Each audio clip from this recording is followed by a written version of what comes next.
and try, it ends up feeling kind of wrong. You wanted it tough,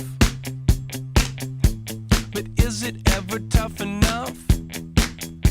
No, nothing's ever tough enough until we hit the road. Okay, perfect. So my first question, do you like baseball? I do. I'm a Chicago Cubs guy. Oh, okay. I got my Jack Brickhouse Chicago Cubs playing cards. I have a Ron Santo rookie card that's signed over here somewhere. Here we go. Yeah, it's Ron Santo's rookie card, but because he was Ron Santo, they printed it as it was Don Landrum, and Ron Santo, bless his heart, actually signed it, which is kind of the most perfect Ron Santo thing in the world. Yeah, I'm a baseball guy, absolutely. Awesome. I got into baseball myself last year, and just the other day I went to my first game. Nice. Who'd you see? Oh, Toronto. Nice. Oh, that's a great place to see a game. Yeah, because I live in Toronto, so that's when my... Does Fan Expo still happen at Rogers Center? Not at Rogers Center, but it happens. There's a convention center near the area. Yeah, they would. I'm not sure if the guys are still running it, but they knew I was a baseball guy, and anytime the Fan Expo was there and there was a Blue Jays homestand, they would invite me and put me in one of the hotel rooms. They knew they could get me if they put me in one of the rooms with the windows, and it worked every single time. That was actually where I met Chip for the first time. Was in that hotel. Wow. Yeah. And I watched Big Papi pitch. The Jays had played against the Red Sox, and like hours after the game, the Red Sox just walked onto the field and started dicking around, like just playing a like just goofing around, just playing ball. And like I watched David Ortiz pitch at 10:30 at night on a Saturday. It was great.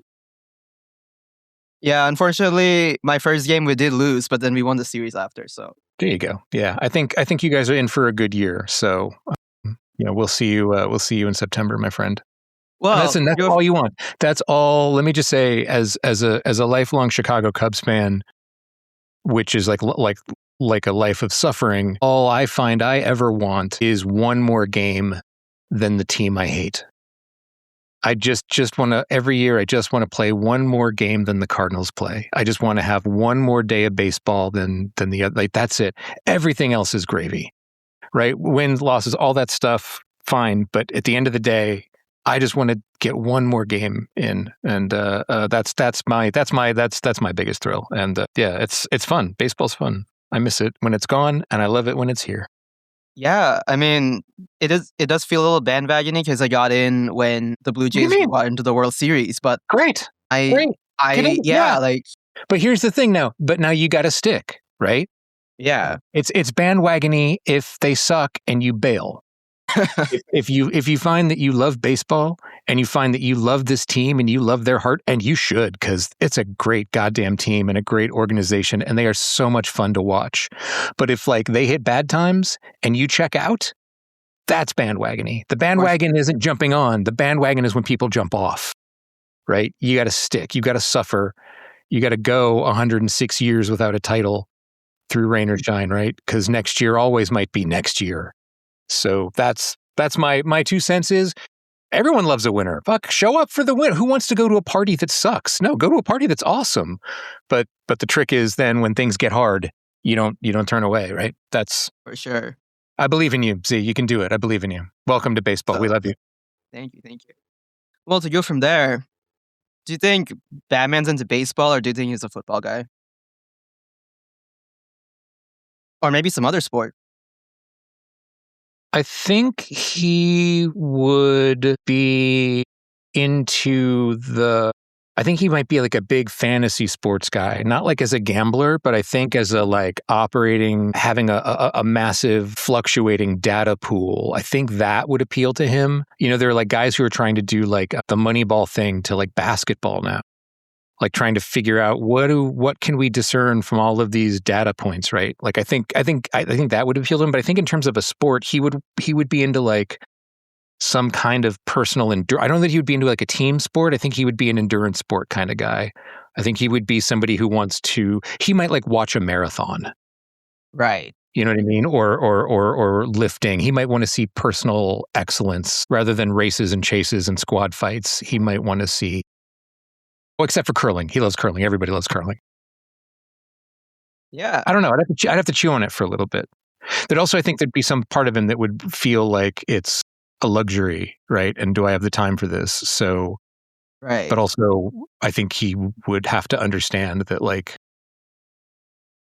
all of it feeds the machine. So I don't know. I have to chew on it. I don't think he's a rah-rah team sports guy, though. I think in his personal experience, Yeah, that's fair. I was thinking about it, and I figured he would be a baseball guy because there's so much to think about.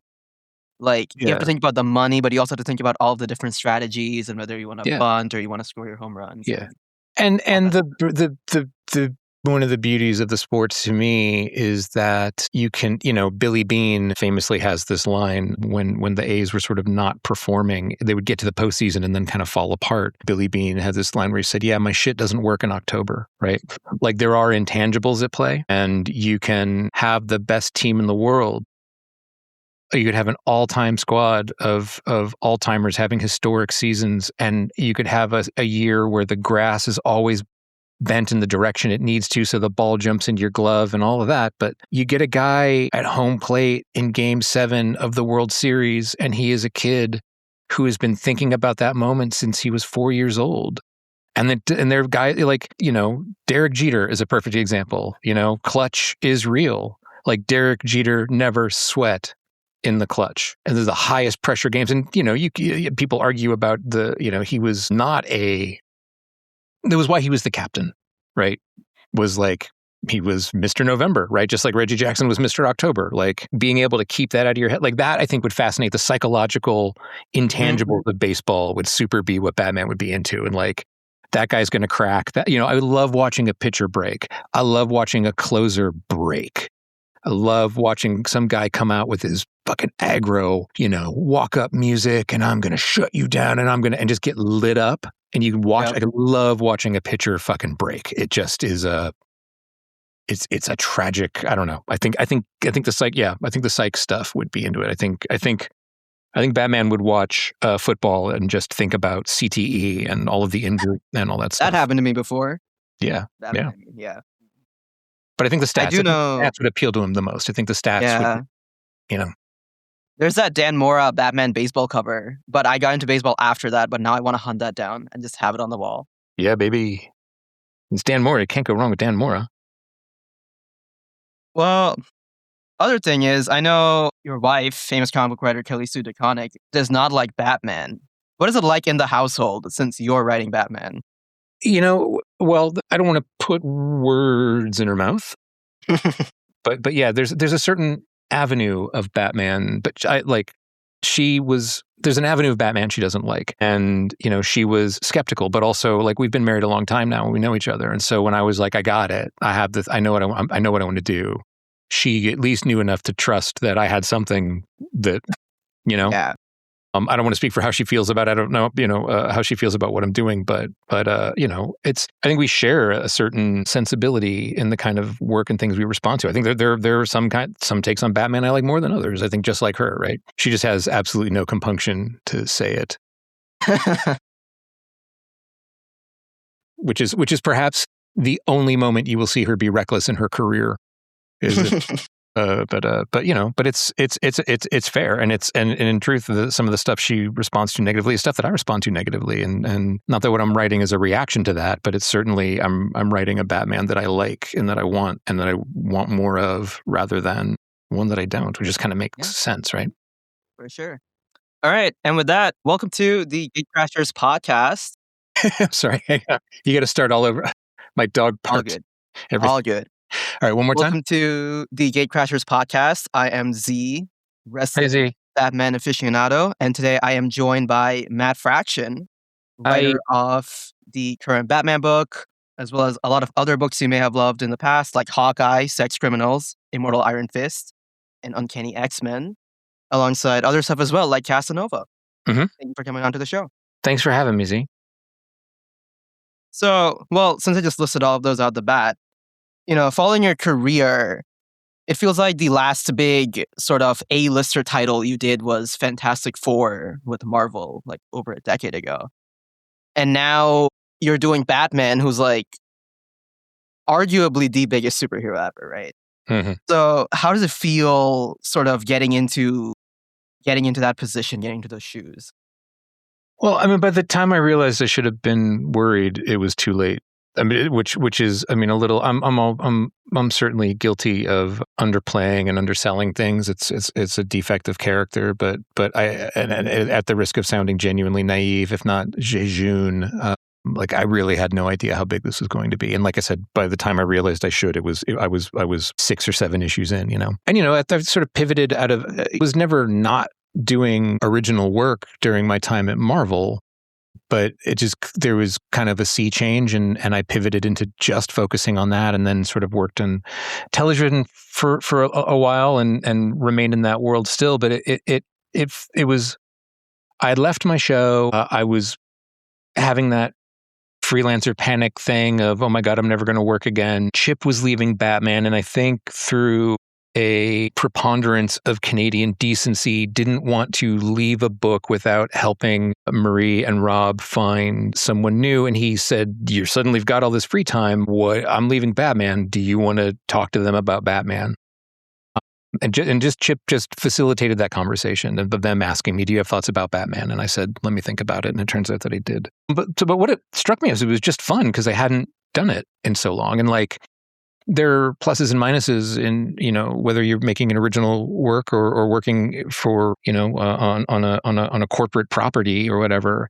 But one of the things genuinely that I enjoy the most about doing this kind of work for hire things is like, I don't have to worry about anything. Like, that's what the editors are for.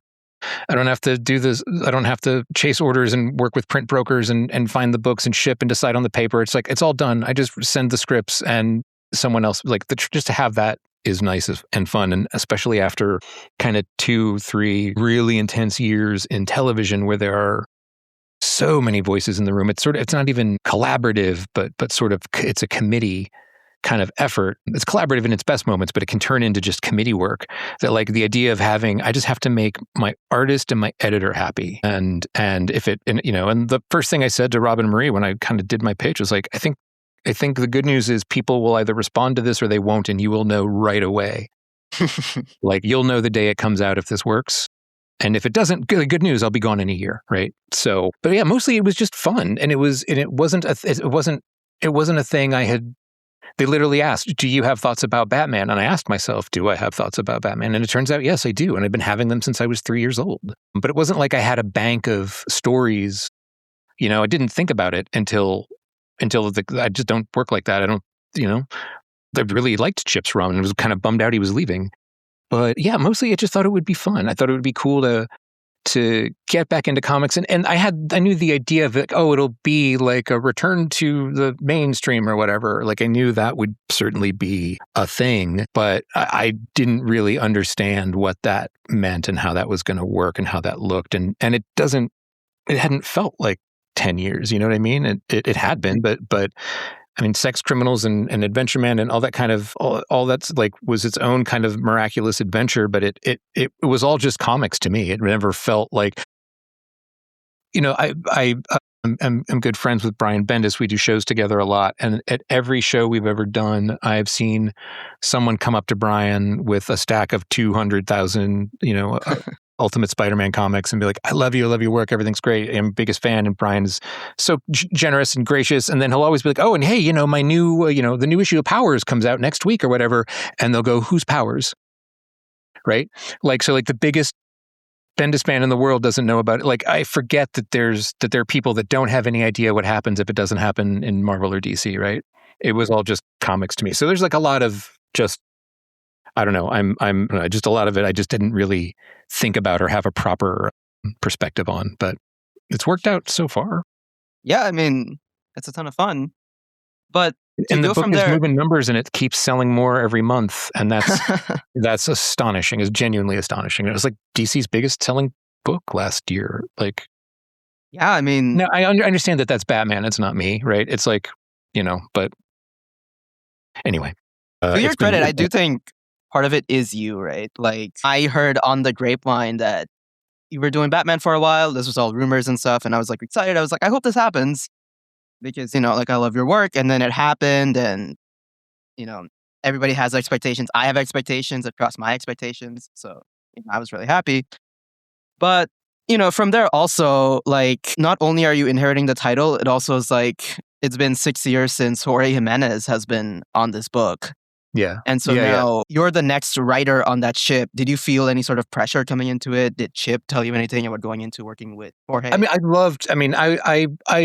It was very, like, they relaunched the book for Jorge. Let me actually back up real quick. The night that Michael Jordan scored, like, Michael Jordan's biggest scoring game was 69 points. There was another guy on the Bulls that sunk a free throw. And after the game, that guy said, I'm never going to forget tonight is the night that Michael Jordan and I scored 70 points.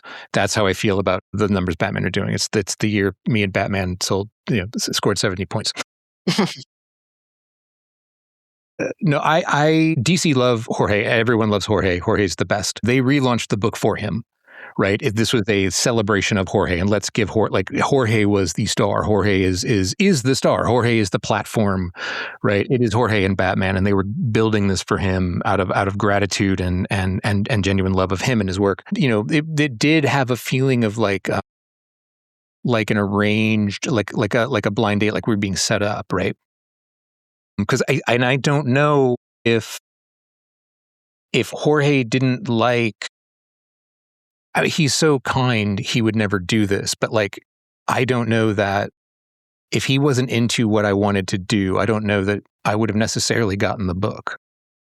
If we had a meeting and he was like, I don't know, man, I don't think this is right. I think they'd have gotten rid of me. But like, we got on Zoom, and he's. And I love his work. And I was like, that more than anything, that was what I was worried about, was I just want to write a book that I feel is worthy of his talent or whatever. But like the first thing I said, like I was still trying to articulate what the book was and what it was going to be. And I hate talking about or writing about what I want to write. I just want to write it, right? So I was trying to negotiate the language, and like, I don't have a better way of saying this yet, but I want him back in the blue and the gray. And Jorge just immediately went, yes! And I was like, all right, great, we got it. This is going to be fine. And we've just been like thick as thieves. And I feel every issue I finish, I feel like this is it. This is the best issue I've written for him yet. And then he draws it, and I feel like this is it. This is the best issue he's drawn yet. And I got to, he's like an F1 racer. People haven't figured out how to get out of third gear yet. He's so good and so talented. And I love working with him. He's so incredible. And I love the idea that I get to be friends with this guy whose work I love and I'm inspired by. Like it's a cool gig. If your gig is to write the ultimate Jorge Jimenez book every month, fuck, that's a great job to have. Yeah. And I mean, I literally have a list of just stuff I think it would be cool to see him draw. I have no idea where it's going to land in the issues. But I literally, if I'm ever like, oh, I need like a set piece, I need a big cool action thing, what am I do? I don't know, I'll flip through my list of like random, boat chase. Okay, great, let's see what a boat chase, or whatever, right? It's just a blast. And I think what's awesome about Jorge too is going from James Tynion to Zdarsky to you, there is a subtle shift in style in how he works. Mm-hmm. And even to go back to Justice League that he did with Snyder, right?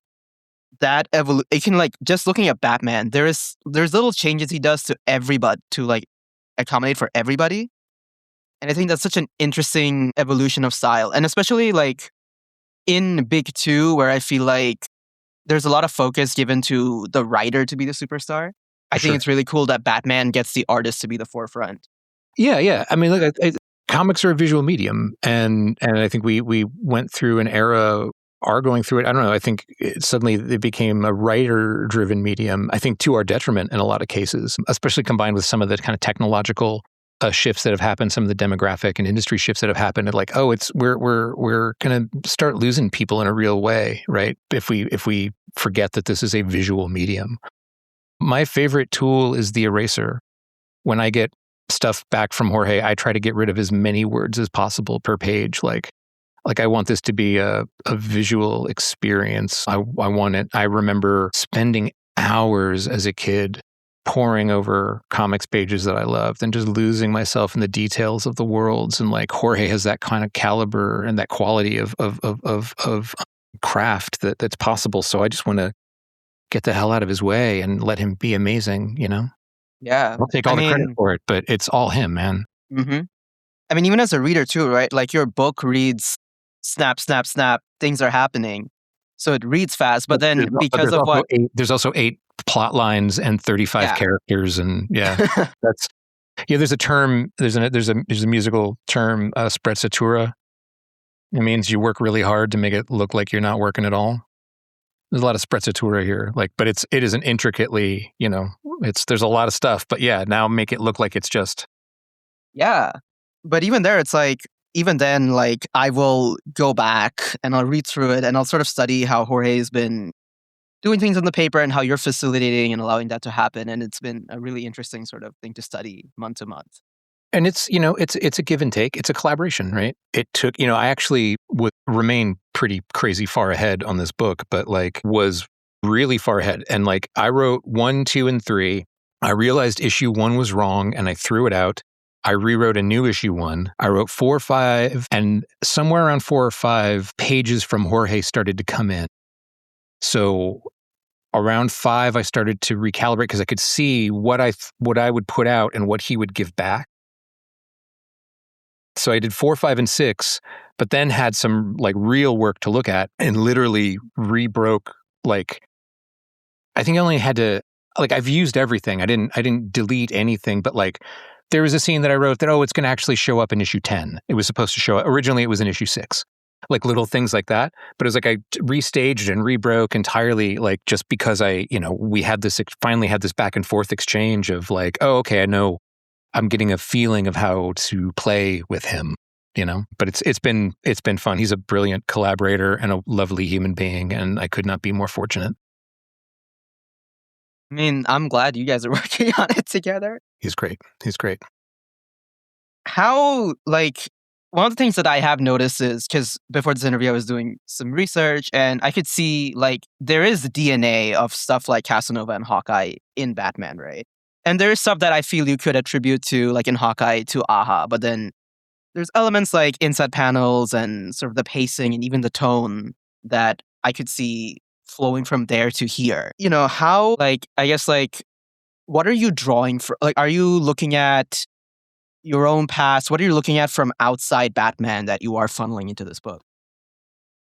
I mean, probably everything, right? I don't know. I don't know that that's from, I don't know. I don't think about my stuff like that, but like I can see like you talked about like the gadgets. So like, the sort of ultimate really, I mean, maybe every writer's like this, or maybe I'm just an egomaniac, but I feel like I'm ultimately writing for myself, right? I am my own barometer of what's the book I want to read and what is it that I love. And like one of the things I loved about Batman when I was a kid and still is the gadgets, right? Where does he get those wonderful toys? So, but there's nothing, but I also like I knew one conscious decision I made as a kind of response to a lot of recent Bat stuff was like, I wanted to get rid of the first person narration, in part because I didn't want to cover the space with words, but also because I like it when I don't know what Batman's thinking and I have to learn through his actions, right? So then it was like, okay, so we have gadgets. How am I going to, well, yes, my Batarang will, but like I didn't want to fall into the trap of having to explain what the stuff was.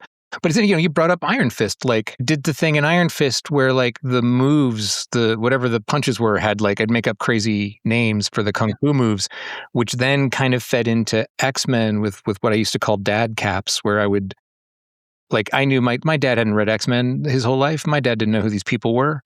So I came up with these little captions that would have like their hero name, their alias, what their power was, and a little thing about who they were. And just like, so I didn't have to say, yes, Storm, with you being weather manipulator can while I use my optic blast to, right? I could just kind of put this out. And like, I came from a world of fine arts and like graphic design and infographics and animation and stuff like that I was really into. So it was a way to kind of use another layer of visual language in a comic that would inform us, but then that wouldn't, kludge up dialogue and make things clunky. So it was so I can see that, like, that's a thing of like, I love an infographic. I love a little data pop. And an unobtrusive thing of like, oh, this is what that is, right? I love that shit. And then like Jorge does that stuff. Like he adds these little like kind of manga like expression bursts, like emanata from characters, and it's so great. And like I never write it, but he does it, and it's always perfect. Like, it's just perfect. It's very cartoony, right? It feels very cartoony. Yeah. It feels like the writer's equivalent of a cartoon of a cartoonist's flourish. But I wanted a Batman that had gadgets. Gadgets are cool. The utility belt. He has a fucking utility belt. It's right there. Utility belt. What's in it? So I wanted to do that, but not have to then explain what all the crap was in a way that was obtrusive. So, that is definitely part of it. And I don't know, I mean, there's always stuff I see that inspires me and will invariably find its way back in, but I can't think of anything. There was no like model. It wasn't like I sat down and honestly just Batman comics, and like that's kind of the thing. I've never worked on a character this old, but like there's twice as much Batman as any other Marvel comic easily. Yeah. And like any time I get stuck or curious, like, oh, what's new? What's different? What haven't I seen? What could be fun? What's like, I just pick up an old one and like flip through and find something amazing I've never seen before. Like, it's just like letting the past of the character influence the present of the character has been a thing, but in a way that aims for consistency over continuity, like just, I know there's a lot of Easter eggs in it. It's not deliberately Easter eggs, but there's always that stuff in my work but there's a lot of Batman in Batman, if that makes sense. Has there been any sort of hidden gems as you've been exploring Batman's past? I won't say it certainly isn't hidden, but I thought Dark Patterns was incredible. That was fairly recently, and now it's collected in trade paperback. So go read Dark Patterns of Dan Waters and Hayden Sherman. It's very incredible. good book. The stuff I've been enjoying the most, honestly, is like the first 2 or 3 years of Batman and Detective, where like they were figuring it out. It feels like those first few Ramones albums where it's just like, we don't know what the rules are yet. We don't know you can watch them, and like, I think it's Batman #1, but like Batcave, the Batmobile, Joker, Catwoman, and like maybe I can't remember, but like Batman #1 is an astonishing amount of all-time ideas and characters in one issue, and you could just see them going for it and watching these guys fall in love with their craft and starting to treat it like a craft. And like you can see Jerry Robinson pushing himself artistically. You can see Bill Finger learning how to write for Jerry, and I really, really enjoyed the Golden Age Batman stuff, which I think kind of not dismissed, but like was never in my sweet spot because of its kind of crudity, right? It's not as it's funky and weird, but the funky and weird I've really been getting into. So that's been honestly the first few years of Batman and Detective have been really big. I really like the first and really the 26 issues of Detective before Batman shows up are pretty fun too. But those first, call it, we'll say 5 years. We'll get a nice blanket. 5 years is pretty great. Very, very cool. To get into your Batman specifically, you said you're pretty far ahead on this. Do you plan on keeping the current structure where it feels like very one and dones, but they're also building towards a wider narrative? Yeah, I think it's going to change a little bit in the second year, just by virtue of now having 8 plot threads and 35 characters a little. But that's always the goal. Like, I always want it to feel like a complete meal. I want it to feel, here, I guess this is, I don't know that it's an influence. It's in the book by virtue of, I want the feeling that, but Frank Miller and Klaus Jansson's run on Daredevil, I want that feeling. I want that kind of like superhero crime soap drama feeling, right? I can't say that it's it's not a deliberate influence. It's not like it's a thing I'm looking at and like, oh, he did this. But like, I remember that's in my head a lot of like that feel of like, oh, I knew who Turk was. I knew who this, I knew all that. The world was so kind of lived in and real. Like I wanted that, like nobody in the book is just a waitress, right? Anybody could get a plot line at any point, that's that feeling I really, really wanted. Speaking of making the world feel lived in, you've talked about, how you sort of looked at Gotham, broke down the districts, gave every area sort of like their own gangs and things like that. And that added so much character. Yeah. And I feel like yeah. Yeah, and I feel like one of the important things about any superhero story, what I love about, say, a lot of early Spider-Man stuff is New York is as much of a character as Peter Parker himself. Yeah. And I think for Batman too, Spider-Man is at its best. New York is a supporting character, absolutely. And DC, that's like I don't understand why DC has New York and Chicago and Los Angeles. They have Metropolis, right? Like they literally, it's IP. Like as a corporate entity is not in your interest to set a comic book in New York City. These should all be the cities that you have made up, right? But yeah, no, Gotham is absolutely a character, right? And part of it is just like, this is the like TV brain.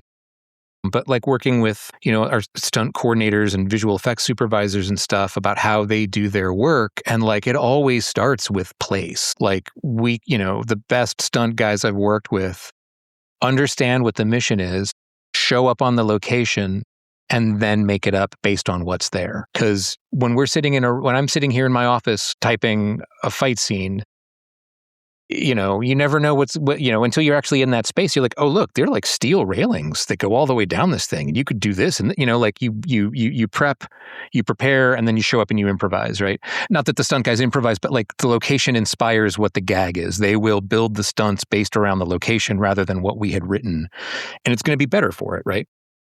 So part of it was just that. It was just needing to know, like, who do you punch here? Who's the bad guy in this neighborhood, right? And it can't all happen in the East End. It can't all happen, right? And how would it work? And that just informs, look, this is on the water. Okay, so if the Chinese gangs are on Narrow Bridge, they're on the water, they're going to have import-export stuff. Okay, so that's going to be smuggling. That's going to be drugs. Here, this is going to be, okay, interesting. And look, and that's right by this district, and that's where this is, and that's how it just kind of started to build the reality just for myself to get it all under control. And if I think, all right, I need a guy who's stealing refrigerators, like, well, I can tell you what part of town that would happen in.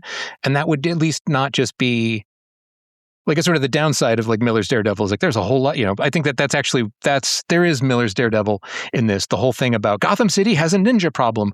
Like they're like, they can't all just be ninjas. You can't all just fight ninjas all the time. It's got to be different stuff. So I don't know. It's a huge pain in the ass for everyone, I'm sure. And everyone has been very accommodating and very kind, and I appreciate it. But I just needed a sense of like, okay, but what happens? Like who's in the room? Where's the table? Where's the door?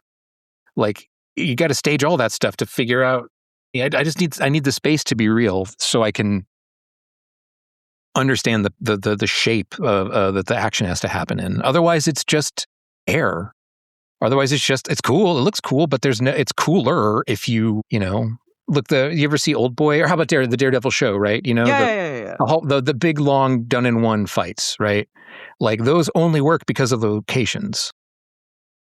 All kinds of movies have fight scenes, but that works because it's at one specific deliberate location, and he uses the door, and he uses the fire extinguisher, and he uses this and this and this. And you learn, it makes it so much better and so much more intense when the space is real and the space is defined. It's a bugaboo. And like I said, I'm sure I've driven everybody editorial and across the line crazy with it, but also nobody has to pay attention to it but me. I don't give a shit, but it helps. It really helps. I selfishly hope like issue 7 had the big fold out with the Joker page. Yeah. I hope we eventually get like a little pull out for the map. I would put it up on the wall. I would love it if we could do it as part of Bad Seeds, but I don't know if we can or not, but we'll see. I would love to. Speaking of Bad Seeds, segue. Like I feel like the Batman title has been a lot of years of, not as a criticism, but in generally it has been stories about Batman in the meta sense. But then that's why reading your and Jorge's run has been refreshing, because it feels like now it's about stories starring Batman. And it's been sort of... The tragedy to me as a fan, the bummer of like Chip's run is like, Chip was on the book like, 3.5 years? And it was like, his 3.5 years was taking the previous 15 years of Batman stuff, and like he put all the pieces back on the chessboard and then left. Like it feels like Chip didn't actually get to do Batman because he was like pulling everything back together in one place and got everyone back, and now, okay, goodbye. But yeah, you're right. Yeah. It's a little unfortunate because I feel like for Chip's run, there are a lot of cool ideas, and I wish he was able to tell them. But anyway, I would have read. I would have kept reading. I couldn't wait to see where he was going. But it's a lot of heavy lifting. He did 3 years of like heavy lifting and that's a lot, man. And so it was a gift to me. Like I appreciate it. Chip's the best. I've met Chip twice, and I have this Batman sneakers, and I had him sign it. Wow, nice, very good. And my plan is, the more Batman writers and artists I see, I'm gonna go up to them and be like, "Hey, can you check this out?" Good. So, that's good. if you ever show up to Toronto, I will. Yeah. It's been a while. I haven't been there in a long time. I'd love to. But yeah, I mean, your Batman feels like it's refreshing because it feels like it's a story starring Batman, if that makes sense. Sure. And it's been, and the scale that was has the point. been. I mean, that was definitely,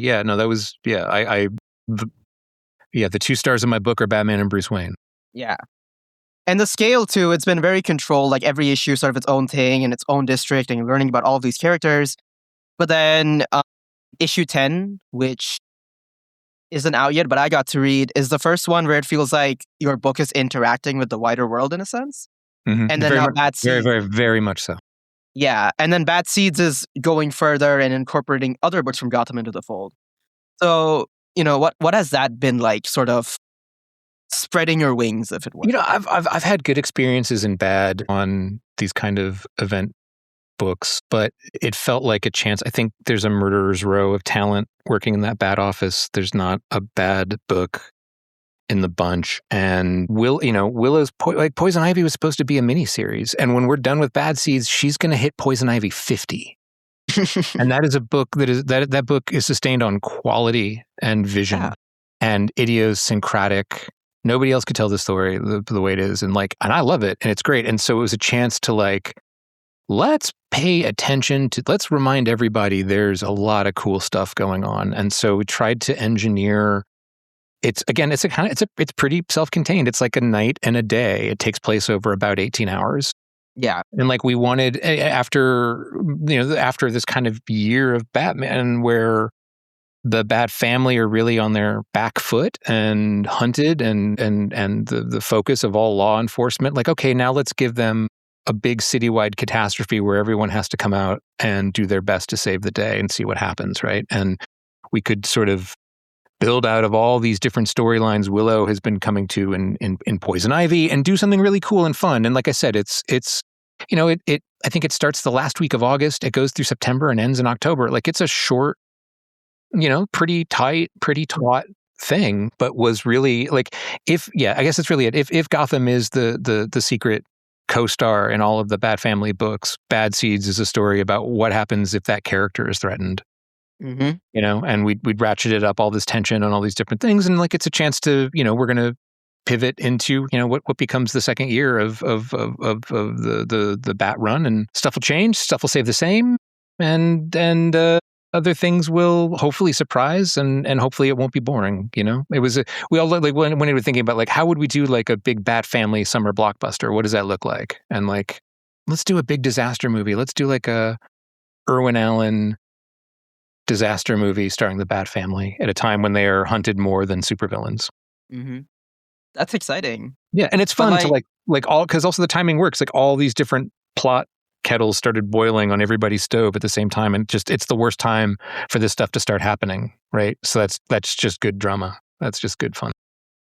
For 9 and 10, you worked with Ryan Sook. How did you go about choosing a different collaborator? Because I know for Absolute Batman, Dragotta helps pick out the Batman.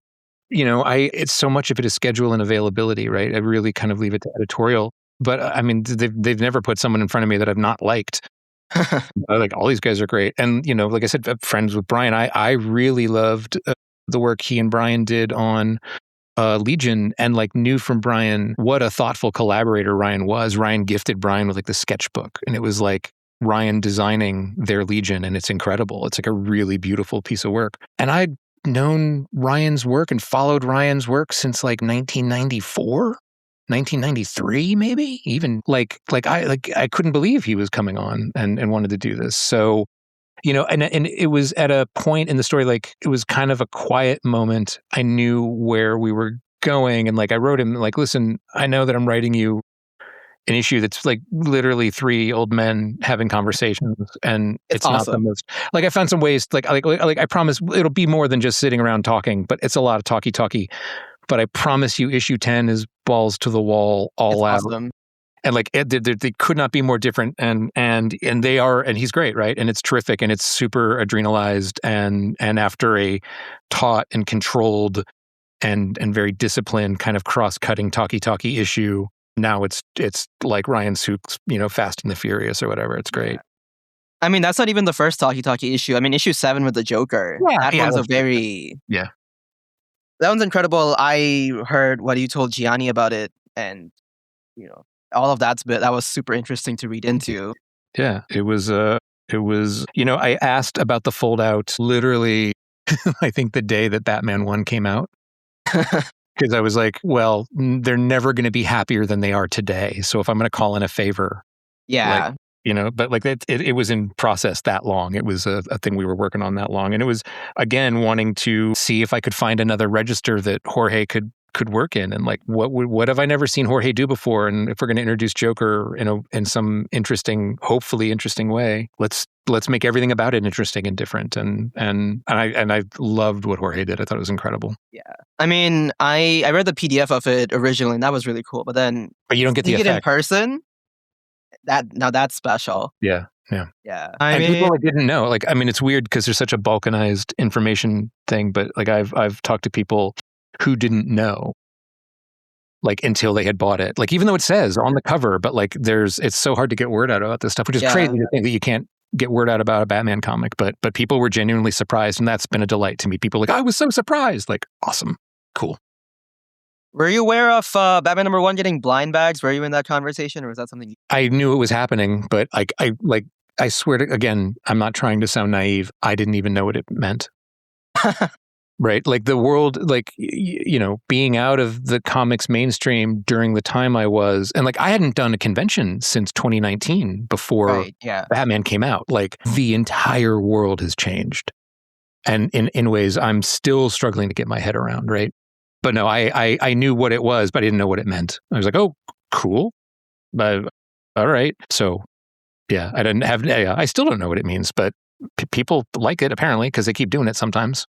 I mean, I don't know if I'm a fan of it, but I like gambling in the store. Me and my friend will go in there and we're like, and we'll open it and we'll get the hit and like, yes, this is what I want. Yeah. And I got what I wanted, so that's good. That's good. I know that they sent me comp copies of all of Batman #1, and there were 80. Then they did 2 oversized. Yeah. And the little ash can. So there were 87 Batman #1 variants all in. Mm-hmm. Pardon the pun. And we had to like put all of the extensions in the dining room table and I couldn't get them all in a photograph. Just, it was the craziest. I just spent like an afternoon like, oh my God. Like it's bonkers. There's a cityscape shot from #1 that once I saw the oversized copy, I was like, I kind of want it and I want to rip it out and then put it up, but then it would feel weird to rip out a page from the wall, from the comics. So I never did, but I mean, it's beautiful. Jorge's great. Yeah. Speaking of, how did you guys go about designing those title pages? Because those are very stylish. That was all Jorge and Rob. And I recognize, like, I started on a fine arts education track, and like I feel like as a writer I speak artist pretty well, but like I really try, unless I think that there's something missing, like some important narrative story beat that's missing, I really try to stay out of those conversations because my tastes are my own and I just don't have the timer, and I get very passionate about it, and you want to ask my opinion, I'll fucking give it to you, right? That was their thing, and it's so terrific. It's so terrific. I love it so much. And like, I love Saul Bass, a film title designer, and like they all remind me of like Saul Bass posters a little bit. It's great. And then we were able to do it with Ryan Bruno. Redondo came in and helped with the 2 Ryan issues, and like it's just now part of our thing. It's part of it's as much as the gadget captions. Like it is just one of those little bits of flair that define what the book is, and it's great. I love it, and I love planning them too. I love, like, now I know I've got a double page pause moment where I can yank the needle off the record anywhere I want, and that's cool. Like that's a new tool I've never had before. But like I think it's maybe 6. Yeah, where it's at the very end, really late in the book. Like, it's so good. And like in Bad Seed 1, where it happens is a very deliberate choice of like, it's great. It's great. It's a new tool. It's a new toy. It's like literally someone invented a new hammer I get to use. I love it. Yeah, I mean, it reminded me of the title cards from Batman the Animated Series. Sure. Yeah, I'll take that. Yeah, great. Again, I can't take any credit for it, but I'll take all the credit in the world. Thank you. I'm a genius. But no, it's all Jorge and Rob. I suggested the shots for the once it was, but the idea of it, the genesis of it, the creation, the look, the feel is all them, and I love it. It's great. Yeah. How far ahead are you in this? Because I mean, Hush 2 was happening for a while. Yeah, And yeah. then your book got announced in the middle of it. And then it seemed like you and Jorge, both of you were pretty ahead of schedule. Yeah, I'm sort of back. I'm kind of now normal ahead. I was honestly too far ahead. It was a really high class problem to have, but it gets to a point where, like, if you've got 6 issues in the can, you may and you know, or you're more than 6 issues, and it gets tough to be a collaborator, right? The first editorial retreat I was at, everybody was having a conversation about what was going to happen in March, and I realized I had to shut up because I was talking about March 2027, and they were talking about March 2026. But I'm comfortably ahead, and like Bad Seeds complicates that a little bit because none of it is for Jorge, but that's fine. And then I have plans. I know where I want to go. You know, I think in my kind of proposition, the kind of my pitch, like I kind of outlined about 2 years, but with and here's what years 3 and 4 would be, and on, like, as long as everybody's having fun and having a good time, I will keep writing this book forever. But like I know what's next. I know where we're, it's great. Yeah. Was it always planned to start on Batman Day? I don't know. Okay. I think no, because it was going to come out, but then it got moved because of Hush. So Yeah. But yeah, no, I don't think so. But those are also, like, again, part of the joy is there are conversations I just don't involve myself with. I don't have to be worried about. Yeah. And I just trust the people who know how to do this to do it. So, like, you tell me when it's coming out, we're doing it. So, but I mean, it worked out, right? You guys came out ahead. We got that long stretch, and yeah. Going. Like I said, like that was the thing of, like, it was cool to have the distance to be able to recalibrate how I was writing, but like I was so far ahead, I had to stop because I was writing for Jorge wrong. You know what I mean? So I'm comfortably ahead, but I know I got my plans. Yeah. Don't miss Batman 15. Yeah. Batman 15, baby. Get the where you're here to hear first. Buckle up. To go from there, what does a day in your life look like when you are sitting down to write Batman? Well, those are the best. It's the best. It's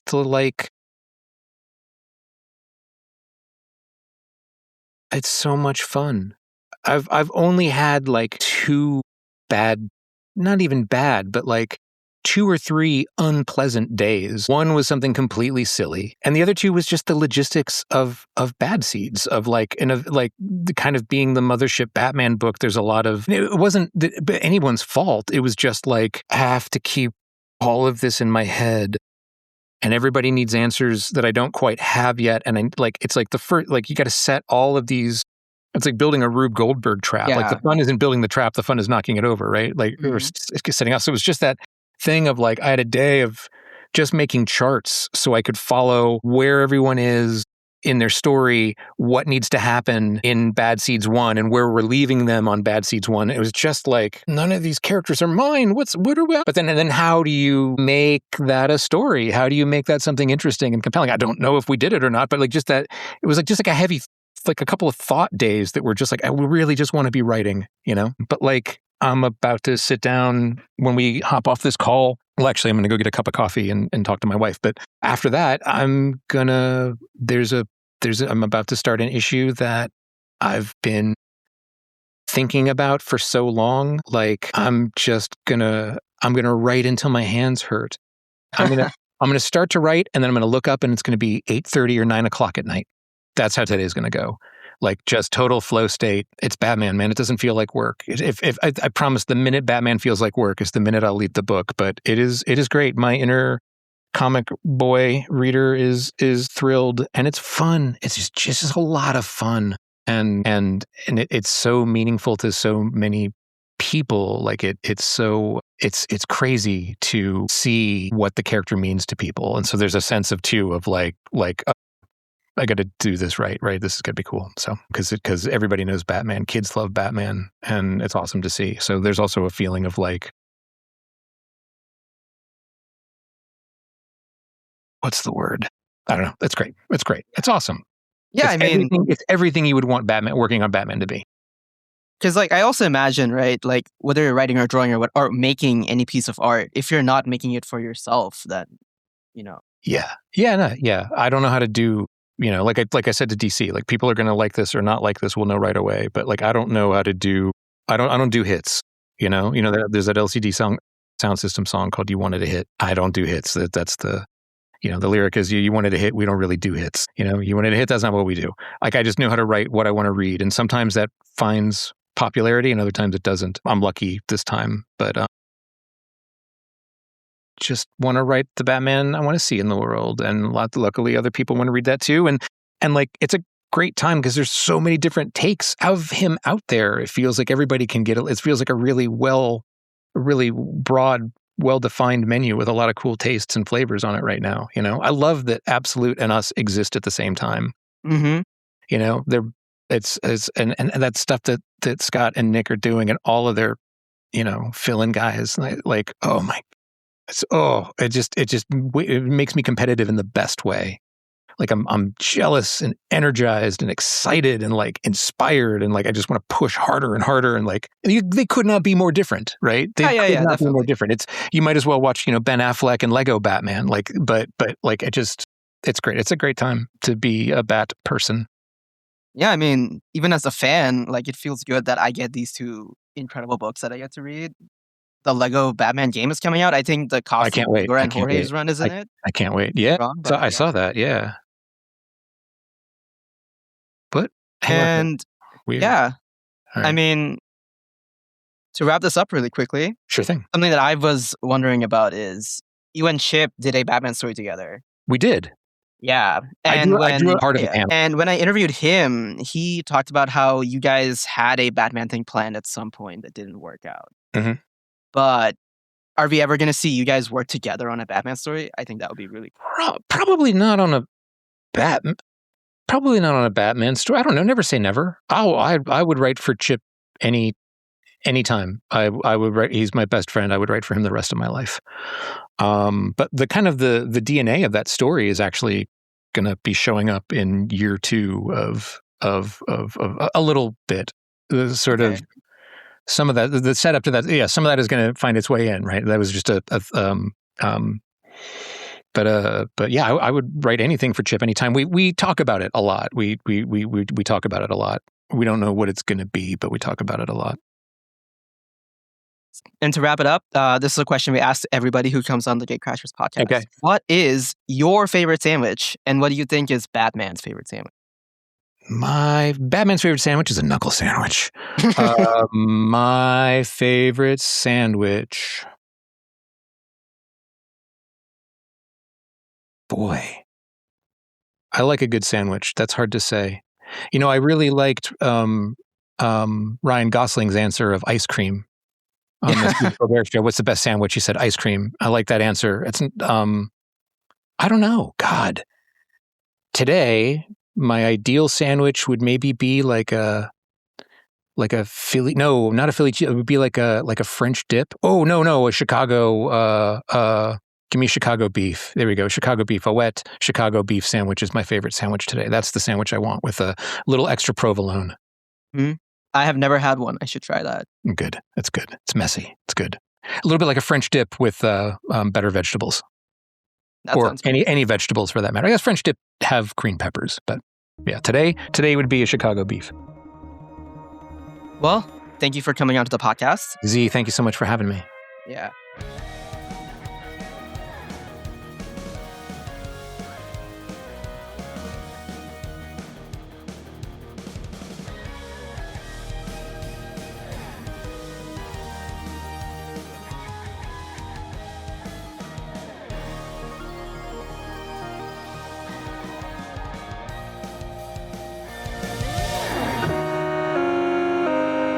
The Gatecrashers.